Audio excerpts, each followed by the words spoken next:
रुला देने वाली एक छात्र की कहानी, powerful motivational story for MBBS students. दोस्तों, किसी ने बड़े ही कमाल की बात कही है कि जब आप किसी चीज को पूरी शिद्दत से चाहो तो पूरी कायनात उसे मिलाने में जुट जाती है।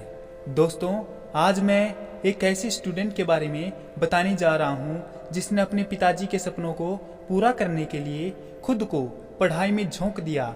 इनके पिताजी एक छोटे से हॉस्पिटल में कंपाउंडर और माँ इनकी खेती का काम किया करते थे। इनके पिताजी का सपना था कि मेरा बेटा एमबीबीएस करके बहुत बड़ा डॉक्टर बने, लेकिन इस समय यह लड़का 10th क्लास में था और गांव से 5 किलोमीटर दूर रोज पैदल स्कूल जाया करता था। दोस्तों, गांव में सही से लाइट ना होने की वजह से इसे केरोसिन के दिए में पढ़ाई करनी पड़ती थी और इसी तरह पढ़ाई करके 10वीं में अच्छे रिजल्ट के साथ पास हुआ और यह लड़का अपने माँ बाप के सपने को पूरा करने के लिए अपने गांव से दूर प्राइवेट स्कूल में इंटरमीडिएट करने की ठान ली। लेकिन दोस्तों, प्रॉब्लम यह थी कि इस स्कूल में इंग्लिश मीडियम से पढ़ाई होती थी और इस लड़के का अभी तक का सफर 10th क्लास का था, वह हिंदी मीडियम से था। लेकिन दोस्तों, सपने इतने बड़े थे, मीडियम की परवाह किए बगैर इसने इस स्कूल में एडमिशन ले लिया, क्योंकि इसे एक जुनून सा हो गया था कि हमारे माँ बाप ने जो सपने देखे हैं हमें उसे पूरा करना है। और दोस्तों, अचानक हिंदी मीडियम से इंग्लिश मीडियम में आने के बाद इतनी मुश्किलों का सामना करना पड़ता है, वह सिर्फ एक स्टूडेंट ही समझ सकता है। दोस्तों, जब उसने इस स्कूल में पहला टेस्ट दिया था ना, तो पता है इस स्कूल के 90 मार्क्स में से उसे सिर्फ 9 मार्क्स ही मिले। और दोस्तों, यह लड़का अपना रिजल्ट सुनकर अपने आंसुओं को रोक नहीं पाया। दोस्तों, यह लड़का बिल्कुल ही टॉपलेस हो गया था। इसे कुछ भी समझ में नहीं आ रहा था कि आखिर मैं क्या करूं, मैं आगे कैसे पढ़ाई करूं। और पता है, इसके पिताजी और टीचर कहने लगे थे कि बेटा, तुम डॉक्टर बनने का सपना तो छोड़ दो, तुम पास हो जाओ, वही बड़ी बात है। इसके बाद वह लड़का सोचने लगा कि मेरे पिताजी मेरे लिए इतना पैसा इकट्ठा कर रहे हैं और मैं किस मुंह से जाकर कह दूं कि मैं आपके सपने को पूरा नहीं कर सकता। और यह लड़का हार नहीं माना और अपनी मेहनत को और दोगुना कर दिया। लेकिन दोस्तों, यह हॉस्टल में रहता था और रात में इसका पार्टनर लाइट बंद करके सोया करता था और इसको लाइट ऑन करने से मना कर देता था। तो दोस्तों, पता है कि जब रूम पार्टनर लाइट बंद करके सोता था ना, तो यह वहां से उठकर बाथरूम में जाकर पढ़ाई किया करता था ताकि अपने स्कूल में अच्छे मार्क्स ला सके। यह इंग्लिश पर ज्यादा फोकस करने लगा था क्योंकि इसके कम मार्क्स आने की सिर्फ एक ही वजह थी और वह थी इंग्लिश मीडियम। कभी कभी तो यह बाथरूम में रोने भी लगता था कि आखिर ये सब मेरे साथ ही क्यों हो रहा है। दोस्तों, जैसे तैसे करके उसने 11वीं और 12वीं को पास कर लिया। और दोस्तों, तब उसने अपने पिताजी से कहा कि पापा, अब मैं कोटा जा रहा हूँ, आप पैसे का इंतजाम कर दीजिए, मैं वहाँ से सफल होकर ही लौटूंगा, मैं डॉक्टर बनकर ही आऊँगा।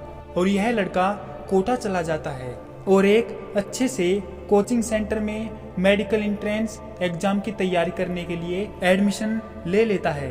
दोस्तों, इनके माता पिता कितनी मेहनत से पैसे भेजते थे, यह बात उस लड़के को अच्छी तरह से पता था। इसीलिए इसने अपने माता पिता के सपने को पूरा करने के लिए दिन रात एक करके पढ़ाई करने लगा। और दोस्तों, इस लड़के को होली, दिवाली, दशहरा कुछ भी नहीं दिखता था और पूरे 1 साल तक घर नहीं आया। लेकिन दोस्त, साल के अंत में जब इसका एग्जाम हुआ तो पता है इस लड़के का सिलेक्शन नहीं हुआ। दोस्तों, इनके माता पिता बहुत दुखी हुए। वह परेशान इसीलिए नहीं थे कि मेरे बेटे का सिलेक्शन नहीं हुआ, वह इस बात को सोचकर चौंक गए कि मेरा बेटा इतनी मेहनत किया, वो होली, दिवाली, दशहरा कुछ भी नहीं देखा, बस पढ़ाई करता रहा, फिर भी इसका सिलेक्शन नहीं हुआ। दोस्तों, इनके पिताजी की आंखों में आंसू साफ साफ दिख रहे थे, जिसमें उनके हर महीने की दी हुई मजदूरी और अपने बेटे का त्याग दिख रहा था। फिर उनके बेटे ने अपने पिताजी को समझाया और कहा कि पापा, इस बार सिलेक्शन नहीं हुआ तो क्या हुआ, हम अगली बार जरूर सेलेक्ट होकर आएंगे पापा। प्लीज आप मुझे फिर एक बार फिर से कोटा भेज दीजिए। और दोस्तों, इनके पिताजी ने फिर से उसे कोटा भेज दिया और फिर से उस लड़के ने 2 गुना मेहनत किया और अपना सब कुछ त्याग दिया और वह सिर्फ और सिर्फ पढ़ाई ही करने लगा। और 1 साल की कड़ी मेहनत के बाद एग्जाम हुआ और फाइनली उस लड़के का इस बार सिलेक्शन हो गया। और सिलेक्शन होने के बाद उनके माता पिता बहुत खुश हुए और यह लड़का भी कोटा से रूम खाली करके अपने घर आ गया, क्योंकि इस लड़के को अच्छे से पता था कि कोचिंग के बाद मुझे अच्छा सा कॉलेज मिल जाएगा। लेकिन वो कहते हैं ना कि कभी कभी वक्त भी ऐसा खेल खेल जाता है कि इंसान को बिल्कुल तोड़ कर रख देता है। दोस्तों, जब काउंसलिंग हुआ तो उसने अपना अप्लाई किया और ये लड़का श्योर था कि मुझे one of the best medical college ही मिलेगा। और दोस्तों, पता है जिस दिन इसका रिजल्ट आने वाला था ना, उसके 1 दिन या 2 दिन पहले ही एक न्यूज आया कि जो आपने एग्जाम दिया था एंट्रेंस का, वह एग्जाम को कैंसिल कर दिया गया है। दोस्तों, इस लड़के का सारा सपना यहीं पर खत्म हो जाता है और उसकी आंखों से आंसू बिल्कुल भी रुक नहीं रहे थे और वह यह सोच रहा था कि आखिर मेरे साथ क्या हो रहा है। वह कहने लगा था कि पापा, मैंने जिस एग्जाम के लिए होली, दिवाली, दशहरा सब कुछ त्याग दिया और वह एग्जाम ही कैंसिल हो गया। पापा, यह मेरे साथ क्या हो रहा है, मुझे कुछ भी समझ में नहीं आ रहा। और पापा, मुझे MBBS के अलावा कुछ भी नहीं दिखता और मुझे वही करना है। तो दोस्तों, उनके पिताजी ने अपने बेटे का हौसला बढ़ाते हुए कहा कि बेटा, तुम्हें अगर MBBS ही करना है ना, तो मैं तुझे MBBS कराने के लिए अपना घर, जमीन सब कुछ बेच दूंगा और तुम्हें MBBS प्राइवेट कॉलेज से करवा दूंगा, तुम टेंशन मत लो। तो दोस्तों, उनके बेटे ने कहा कि पापा, मैं जब भी MBBS करूंगा ना, तो मैं खुद के दम पर ही करूंगा, मुझे प्राइवेट कॉलेज नहीं चाहिए, मुझे सरकारी ही चाहिए। और वह लड़का बोला कि पापा, मुझे फिर से कोटा जाना है और तैयारी करनी है, मैं हार नहीं मानूंगा। तो इनके पिताजी बोले, बेटा ठीक है, जाओ कोटा, जितना खर्चा होगा ना वो सब मैं दूंगा। अगर मैं खर्चा नहीं दे पाया तो मैं अपनी सारी जमीन, सारे खेत बेच दूंगा, लेकिन मैं तुझे पढ़ाऊंगा। इतना बोलकर उनके पिताजी रोते हुए अपने बेटे को गले से लगा लेते हैं और यह लड़का फिर से निकल पड़ता है अपने सपनों को पूरा करने के लिए कोटा। और वह जाकर यह लड़का फिर से 24 घंटे बस पढ़ाई ही पढ़ाई करने लगा।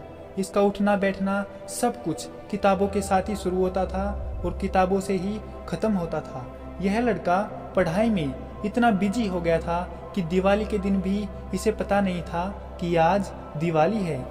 जब शाम हुई तब इसे पता चला कि आज दिवाली है और इस दिन उस लड़के ने एक बिस्कुट और पानी दोनों को मिक्स करके खा लिया। लेकिन दोस्तों, माँ तो माँ होती है ना, उसकी माँ रात में कॉल करके पूछती है कि बेटा, आज दिवाली है, तुमने कुछ मिठाई खाई या नहीं। तो दोस्तों, अगर माँ माँ होती है ना, तो बेटा भी किसी से कम नहीं होता। तो दोस्तों, ये लड़का कह देता है कि माँ, हमने यहाँ पर खीर, पूरी, मिठाई सब कुछ खा लिया है, बस आप अपना ख्याल रखना। मेरे दोस्तों, कभी कभी अपने माँ बाप को खुश करने के लिए स्टूडेंट को झूठ बोलना ही पड़ता है, क्योंकि इस लड़के का टारगेट MBBS था और यह नहीं चाहता था कि मेरी वजह से मेरे माँ बाप दुखी हों।